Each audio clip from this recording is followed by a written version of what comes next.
नमस्कार साथियों। और मैं काफ़ी समय से बीपीएससी को लेकर के बहुत सारे कामों में, रिसर्च में, सब चीज़ों में व्यस्त हूँ।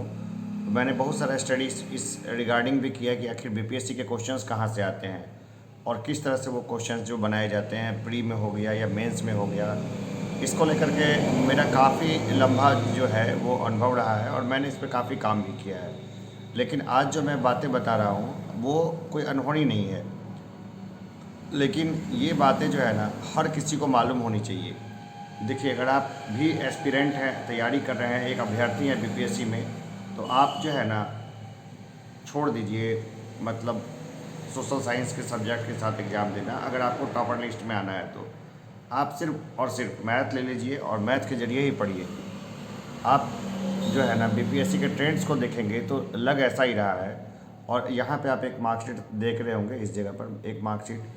तो वो जो मार्कशीट है ना, उस व्यक्ति को मैं निजी रूप से नहीं जानता हूँ और सब लोगों ने लगभग पेपर में देखा होगा। आप बताइए कि क्या ऐसा जो है सोशल साइंस में संभव है कि किसी व्यक्ति को 290 मार्क्स मिल जाए 300 में? इस व्यक्ति को ऑप्शनल 300 में 290 मार्क्स मिले हैं और मैथमेटिक्स ऑप्शनल रहा है। और बताइए, सोशल साइंस में किसी का भी 300 मार्क्स में से 290 आ सकता है? मेरी बहुत ज़्यादा प्रोफेसरों से मेरी बात हुई है जो कि चेक करते हैं, इवन आयोग की कॉपी भी जो चेक करते हैं, उनसे मेरी बातचीत हुई है। नॉर्मली जो है ना 40 से लेके 60, मैक्सिमम 60 नंबर ही मिल पाते हैं किसी व्यक्ति को। मैक्सिमम अगर किसी को मार्क्स आ सकते हैं तो 60% तक जो है मार्क्स आ सकते हैं, खास करके अगर उस व्यक्ति का ऑप्शनल ज्योग्राफी वगैरह जैसा सब्जेक्ट ना हो तो।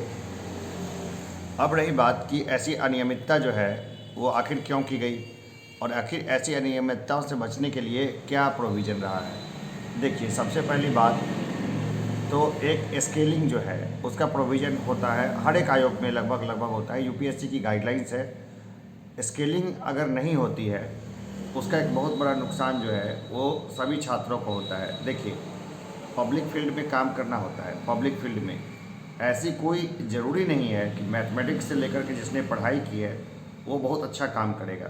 सामाजिक विषयों की जानकारी होना, समाज शास्त्र का जानकार होना, पॉलिटिक्स का बेहतर वे में जानकार होना, इन सब गुणों की ज़रूरत पड़ती है एक अच्छा शासन चलाने के लिए। सिर्फ मैथमेटिक्स की ज़रूरत नहीं पड़ती है। मैथमेटिक्स आता हो तो बहुत अच्छा है। एस्थेटिक्स का जो इश्यूज़ है उसमें मैथमेटिक्स की ज़रूरत होती है, वो तो जीएस पेपर 1 देता ही है कि कम से कम इतनी मैथमेटिक्स आपको आनी चाहिए जिससे कि आप अच्छे प्रशासक बन जाएं। लेकिन इसके अलावा मैथ के सब्जेक्ट्स के जो बच्चे टॉपर होते हैं और बीपीएससी का बड़ा हास्यास्पद सा बयान होता है। अब तो मैं बीपीएससी के अधिकारियों से बात करना पसंद नहीं करता, पहले जब मैं पसंद करता था तो उनका बड़ा बेतुका तर्क होता था, एकदम चिल्ला चिल्ला के एक तो बात करते थे बाद में पहले, और ये बोलना शुरू कर देते थे कि भाई मैथ के बच्चे, इंजीनियरिंग के बच्चे जो है ना वो इंटेलिजेंट होते हैं इसलिए वो मार्क्स लेकर के आते हैं। अब देखिए, इंजीनियरिंग का तो मैं भी स्ट्रीम का हूँ, लेकिन मैंने जैसे पीएसआईआर चुना, पीएसआईआर के जरिए सेलेक्ट हुआ, इंटरव्यू तक गया कई बार, वो अलग इशू है। लेकिन यहाँ पर ये बात है कि आप बताइए कि कैसे भी करके कोई स्टूडेंट्स है उसमें आप 50% मार्क्स का जो है गैप कर रहे हैं उसके ऑप्शनल में।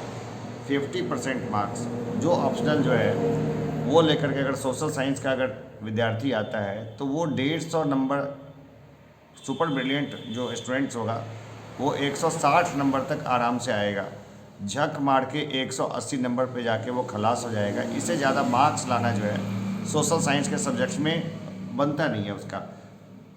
दूसरी बात, इसी सब विसंगतियों को दूर करने के लिए स्केलिंग होती है। स्केलिंग की कोशिश काफ़ी लंबे समय से आ रही है, बहुत लंबे समय से कोशिश हो रही है, लेकिन इसको जो है ना मतलब कई सारी पर्दे के पीछे चीज़ें चल रही है। एक तरीके से इसको ढकने के लिए हो या कोई और इशू हो, स्केलिंग वाले मुद्दे को बीपीएससी हमेशा ठंडे बस्ते पे डालता है। और दुर्भाग्य ऐसा है ना कि जो लोग इन सारे मुद्दों को लड़ने के लिए जाते हैं बाद में कहीं ना कहीं किसी न किसी स्टेप पर वो बिक जाते हैं। ये बड़ा खराब इशू है। तो ये जो है ना, इसको लेकर के सुप्रीम कोर्ट ने कई बार बातें की थी, मैंने इसके ऊपर सेपरेट वीडियो बनाया था। काफ़ी ज़्यादा हमने इसके ऊपर स्टडी भी किया है कि स्केलिंग क्यों होनी चाहिए और स्केलिंग जो है ना वो रेट्रोस्पेक्टिव वे से लागू हो तो ज़्यादा बेहतर हो, जैसा कि यूपी में हुआ। मतलब आप पीछे जा कर के इसको लागू करिए और अच्छे तरीके से इसको लागू करिए, भले जो कटते हैं उनको कटने दीजिए। अब देखिए सरकार कोई पहल क्यों नहीं करती है, सरकार को पहल करनी चाहिए। सरकार जो है ना, गवर्नमेंट जो है उसको दिशा निर्देश, आयोग स्वतंत्र है, ये तो चलिए समझ में आता है। आयोग स्वतंत्र है तभी तो उसने आराम से जो है ना, मतलब पेपर को देखिए या हर मामले को देखिए, कितनी स्वतंत्रता है। कॉपियों को देख लीजिए, कितनी स्वतंत्रता है कि आए हुए मार्क्स को आयोग आराम से काट करके कोई भी मार्क्स दे रहा है। लेकिन सरकार के जो मंत्री हैं, मैं जिनसे भी मिला, सब ने इसमें अपना यही कहा कि आयोग तो स्वतंत्र है, अपना पल्ला झाड़ लिया। अब हर एक मामले को लेकर के लोग हाई कोर्ट नहीं दौड़ सकते हैं, ये प्रैक्टिकल चीज़ है। हाई कोर्ट एक कॉस्टली अफेयर है और जितने समय में लोग हाई कोर्ट दौड़ेगा उतने समय में लोग कुछ और काम कर लेंगे या फिर थोड़ा पढ़ ही लेंगे अगर छात्र हैं तो ये जो है ना, ये मतलब सरकार को पहल करनी चाहिए, जो चुने हुए प्रतिनिधि हैं उनको पहल करनी चाहिए। और इस मामले में मैं बहुत लोगों से मिला था और ख़ास करके समस्तीपुर विधायक शाहीन जी से भी मैं टच में हूँ और मेरी दुआ है कि इस बार वो मंत्री बन जाए, क्योंकि पहले उन्होंने बोला था कि फ़लाने व्यक्ति सरकार में हैं और वो तो कुछ भी कर सकते हैं। अब वो सरकार में जा रहे हैं, ठीक है, तो मैं उनको छोड़ने नहीं वाला। मैं उनको जितना हो सकता है ना उतना मैं उनको ज़रूर खटखटाऊँगा। दूसरा क्या है कि एक बहुत बड़ा इशू चल रहा है नन ज्वाइनिंग सीट का। नन ज्वाइनिंग सीट्स बीपीएससी में ही कई बार दी गई है नन ज्वाइनिंग सीट्स, और अभी जो है ना 64 बीपीएससी के सीट्स ही नहीं बढ़ी गई, वो सीटें क्या खाली रह गई लंबे समय तक, बहुत लंबे समय तक वो खाली रही। ये इशू रहा कि वो जो है ना नन ज्वाइनिंग सीट्स जो है वो दे दी जाए। देखिए मैं पुरानी बातें रिपीट नहीं करूँगा कि जो डिप्राइव्ड क्लास के लिए जो कॉन्स्टिट्यूशन में जो बनाया गया है रिजर्वेशन का सिस्टम जो है ना, अगर नन ज्वाइनिंग सीट्स नहीं होती है तो रिजर्वेशन का सिस्टम फेल हो जा रहा है बीपीएससी में। बीपीएससी के जो अधिकारी बनते हैं वो 2 से 2 लाख 4 लाख 5 लाख लोगों के जीवन को इम्पैक्ट करते हैं। तो वहाँ पर जो रिजर्व कैटेगरी के लोगों का रिजर्वेशन होता वो प्रॉपर वे में वहाँ मिल ही नहीं रहा है। देखिए मैं बताता हूँ, जैसे मान लीजिए 56 to 59 वाले इशू में 100 जो है ना रिजर्व कैटेगरी के लोग सेलेक्ट हुए। 56 से 59 की प्रक्रिया इतनी लंबी चली कि बीच में 60-62 आ गया, उस प्रक्रिया में भी वो शामिल हो गए और 60-62 भी उन्होंने दे दिया। फिर आगे 63 की प्रक्रिया लंबी चली, 56-59 में वो सेलेक्ट हो गए, 60-62 में रैंक उनका बढ़िया आ गया, तो 56 से 59 की सीटें 50 लोगों ने छोड़ दी। अब 50 जो सीटें हैं ना वो अगली बार अगली वैकेंसी में बैकलॉग में नहीं जोड़ी जाती है, और वो जो सीटें हैं उन सीटों के साथ होता क्या है, वो सीटें जो है ना फिर सामान्य करके अगली वैकेंसी में जोड़ दी जाती है और इस तरह से सीटें हमेशा खाली रहती है। तो इस बारे में जो है ना काफ़ी मजबूती से आवाज़ उठाई थी बालेंद्र जी ने। बालेंद्र जी को आप मैक्सिमम लोग जानते होंगे, लेकिन पता नहीं किस लालच में वो फिर आरसीपी सिंह के साथ चले गए और इसके बाद वो मामला सारा डाइल्यूट हो गया। उनका सब कुछ जो है ना बाद में हमारे अच्छे मित्र रहे थे, वो मैं उनको बहुत अच्छा मित्र मानता था, लेकिन बाद में उन्होंने खुद ही आरसीपी सिंह यानी जो अभी जो खास करके टेंटेड जो मिनिस्टर हैं, जो भर्तियों में जिनका नाम प्रायः आता है कि भर्तियों में उन्होंने खूब सारा अभ्यर्थियों से पैसा ले रखा है, उनका नाम आता रहता है। मैं किसी जो है ना सच्चाई को नहीं जानता, नहीं मैं चाहता हूँ कि इन बातों को उठाऊँ, और ये भी मेरा लक्ष्य नहीं है कि वो चूँकि ज़्यादा ही ज़मीन के मामले में फंस गए हैं तो मैं कुछ और बातें बोलूँ, और इतना बड़ा मैं व्यक्ति भी नहीं हुआ। लेकिन देखिए जिस तरह से उनके साथ हमारे साथी जाके जुड़ गए और हम लोग का जो एक मुहिम था नन ज्वाइनिंग सीट्स वाला और कॉपियों में मार्क्स कटिंग वाला, वो फिर धीरे धीरे डाइल्यूट हो गया। ये जो है ना काफ़ी दुख देता है। बात है कि और भी इशू चलती रहती है, जैसे रंजीत रजक है।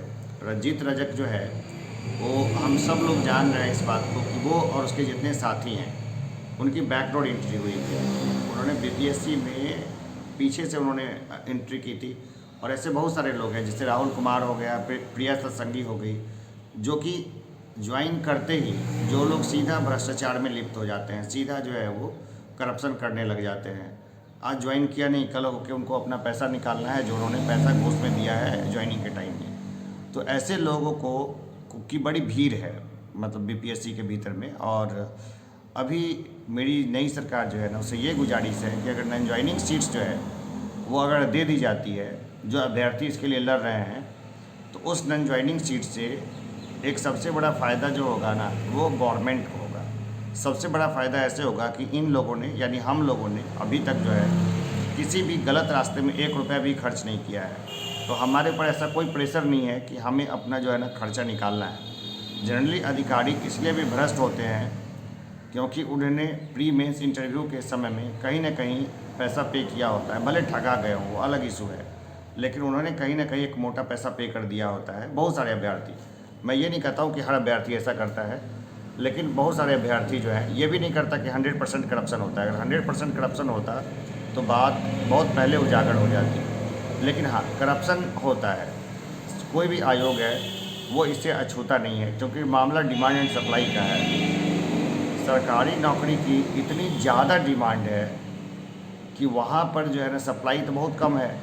ऐसे हालत में लोग कुछ भी पैसा खर्च करने को तैयार हैं। आप देखिएगा बहुत सारे लोग बहुत पहले ज़मीन बेच देते हैं, गहने बेच करके चुपचाप जो है ना रखते हैं कि जहाँ जुगाड़ मिले पैसा लगा दो।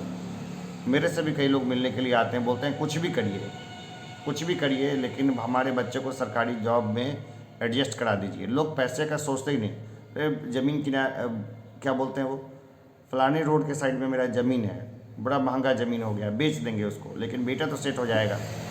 देखिए मेरी आप सबों से गुजारिश है,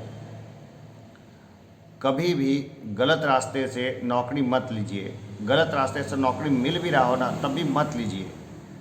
इसका सबसे बड़ा जीता जागता जो उदाहरण है वो है व्यापम।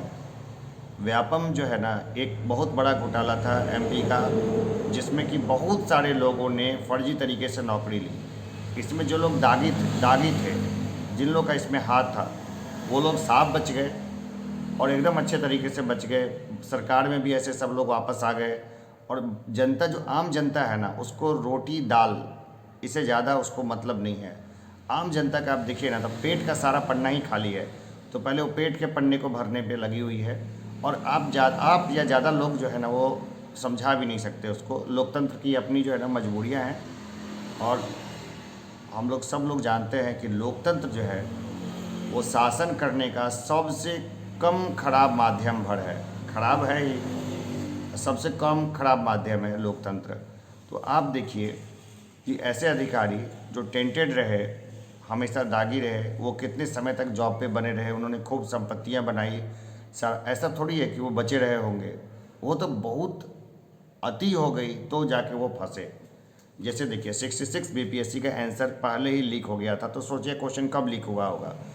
अब चूँकि 66 बीपीएससी को बार बार सबूत देने के बाद भी 66 बीपीएससी को कैंसिल नहीं किया गया, फाइनल उसका रिजल्ट तक आ गया, इसलिए 67 वाले मामले में इनका मनोबल इतना बढ़ गया कि इन्होंने पूरा पेपर जो है उसको लीक कर दिया। और इसके साथ कई सारी थ्योरी है, कई स्टोरी ये बताती है कि पेपर जो है सही समय पर नहीं आया सभी बड़े लोगों के हाथ में, इसलिए इसको जो है ना मतलब कैलकुलेटेड वे में इसको लीक होने का इसको नाटक रचा गया लीक का, ताकि एग्ज़ाम कैंसिल हो जाए और जो बहुत सारे लोगों ने जो इसमें पैसा लगा रखा था उसके पैसे लौटाने ना पड़े। तो ये सब इशू चलती रहती है। ये सब मैं नहीं जानता कि इसमें कितना सच है कितना झूठ है, लेकिन मैं जब पटना में होता हूँ और बाकी जगहों पे तो कई सारे पावर जोन्स हैं जहाँ से ये चीज़ सुनने को मिलती रहती है। तो यहाँ पर अगर सरकार इसमें किसी भी तरीके से शामिल नहीं है, कोई बड़े लोग शामिल नहीं हैं, तो उनको जो है ना खास करके वो सीट दे देनी चाहिए। नॉन जॉइनिंग सीट्स है ना वो दे देनी चाहिए, क्योंकि नॉन जॉइनिंग सीट्स के जरिए जो किसी का भला हो सकता है, तो भला हो सकता है वंचित समुदाय के छात्रों का भला हो सकता है और बहुत सारे लोगों का। तो नॉन जॉइनिंग सीट्स जो है ना इसको लेकर अटकाना नहीं चाहिए। और आयोग जो लगातार अपनी मनमानी करता है उसको लेकर के रूल और रेगुलेशंस बहुत साफ़ सुथरे होने चाहिए। आयोग बिल्कुल भी जो है वो सही नहीं है। खास करके मैं देख रहा हूँ कि ऐसे लोगों का सिलेक्शन हुआ है इस बार, इससे पहले बार भी, उससे पहले भी, जिन लोगों को बेसिक्स चीज़ों की जानकारी नहीं थी। मैं कई लोगों से टच में रहता हूँ, कई लोगों को से मिलता हूँ, नाम नहीं लूँगा, लेकिन मैंने देखा है कि जिन लोगों को प्रॉपर वे में जिनकी राइटिंग सही नहीं है, जो गलतियाँ करते हैं हिंदी लिखने में भी, वो भी अधिकारी बन गए, वो भी सेलेक्ट हो गए। अब कैसे बने वो तो राम जाने, उनकी कॉपी कैसे चेक हुई वो भी तो ऊपर वाला जाने। क्योंकि यहाँ पर मैंने खुद लगभग जो है ना 100 कॉपियों का एनालिसिस किया बीपीएससी का, जिन लोगों ने कॉपी निकाली थी। हर कॉपी अपने आप में अजीब है। कई कॉपियों में बिना चेक किए हुए नंबर दिए गए हैं, बिना कट के कुछ भी नंबर बैठाया हुआ है। कई कॉपियों में नंबर कुछ दे करके फिर इसको ओवर राइटिंग करके कम किया गया है। कई कॉपियों में ऐसा है कि नंबर ज़्यादा है तो कट करके उसको कम किया गया या ओवर राइटिंग की गई, पहले पन्ने पे ओवर राइटिंग की गई। और कई बार ऐसा भी हमने कई बार देखा है कि किसी का नंबर बढ़ा के उनको सिलेक्शन लिस्ट में लाया गया है। तो ये सब बड़ा अजीबोगरीब है और हर नियम से परे है चीज़। एनसीबीसी के चेयरपर्सन भगवान लाल साहनी ने बहुत अच्छी बात कही थी, लेकिन बाद में वो बहुत बातें दब गई और अब तो वो एनसीबीसी के चेयरमैन नहीं हैं। लेकिन अब जो नई सरकार आई है ना, तो इस नई सरकार से हमें बहुत उम्मीद है। खास करके डिप्टी सीएम तक हमारे साथी यशराज जी ने इस बात को पहुंचाया था और मैंने भी शाहीन जी तक इस बात को पहुंचाया था। तो हम लोगों को बहुत उम्मीद है कि कुछ न कुछ जो है ना अच्छा वो हो सकता है। तो चलिए हम लोग फिर मिलते रहेंगे और जल्द मिलेंगे एक छोटे से ब्रेक के बाद। धन्यवाद।